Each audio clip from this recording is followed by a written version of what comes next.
Salam əziz şagirdlər. Sizə güvən nəşriyyatından loqaritm mövzusunda bəzi testlərin izahını edəcəm. Bu sualımız birinci belədir ki, hansı ifadənin mənası yoxdur? Baxırıq birinciyə. Ln 3-cü dərəcədən kökdə 2 minus kökdə 6. Ln bilir ki, deməli, natural loqaritmdir. Yəni loqaritm y əsasdandır. Loqaritm y əsasdan. Üçüncü dərəcə və ikinci dərəcəni ortaq kök 6-cı dərəcəyə hər birini yüksəldirik. Olur 6-cı dərəcədən 4 minus deməli 6-cı dərəcədən 6-nın kubu.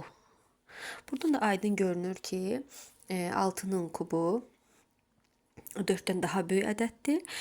Deməli, burada y 2,4-dür. Yəni loqaritm 2,4 əsasdan və yaxud da y əsasdan, 2,4 əsasdan burada alınan ifadə mənfi olur.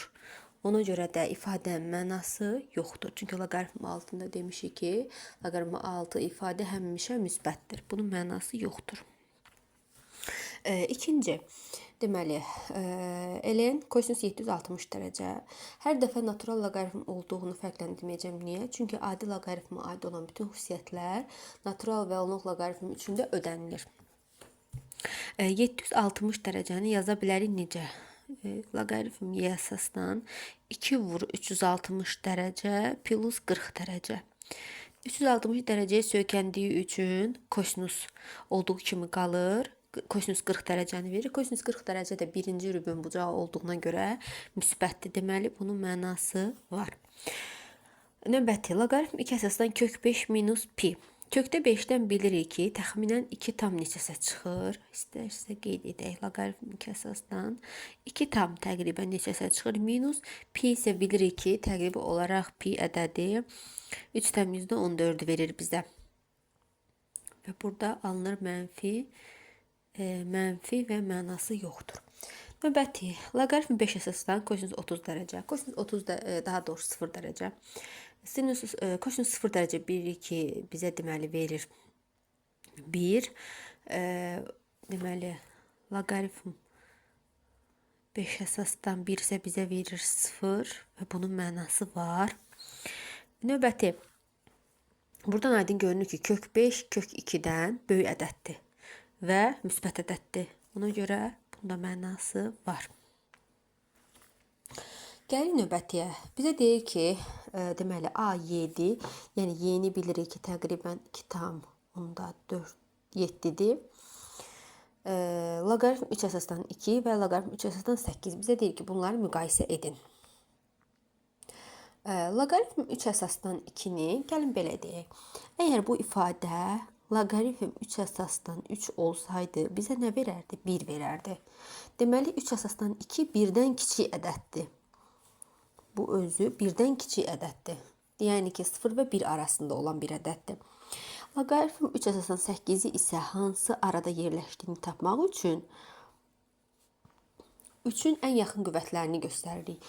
Yəni, loqaritm 3 əsasdan 3 ilə loqaritm 3 əsasdan 9 arasında 8 ədədini 3-ün ən yaxın qüvvətləri şəklində bu şəkildə göstəririk. 3 əsasdan 3 bizə 1 verir. Bu isə 2 verir. Deməli, bu ifadə isə 1 və 2 arasında olan bir ədəddir. Deməli, 2,7 1-dən kiçik, 1 və 2 arasında. Buradan görünür ki, A böyükdür C-dən, o da böyükdür B-dən. Baxın, bu şəkildə. Növbəti, daha sadə bir misaldır. Biz bilirik ki, loqaritm A əsasdan B bərabərdir x-dırsa, B A üstü x deməkdir. Ta loqaritmanın əvvəlində, mövzusahın əvvəlində bunu demişdik. Yəni, loqaritm A əsasdan x bərabərdir B-dirsə, x bərabərdir A üstündə B. Eyni şəkildə buranı olduğu kimi saxlayırıq. LJ x bərabərdir 2-nin kubu. LJ x bərabərdir 8. LJ də bilirik ki, onluq loqaritmıdır. Loqaritm 10 əsasdan x bərabərdir 8. X isə olur 10 üstü 8. Bu qədər sadə. Növbəti, loqaritm 2 əsasdan x bölü y bərabərdir 3. Həmin xassiyəni tətbiq edirik. X olur A üstü B. Yəni, x bölü y bərabər olur 2-nin kubu. X bölü y bərabər olur 8.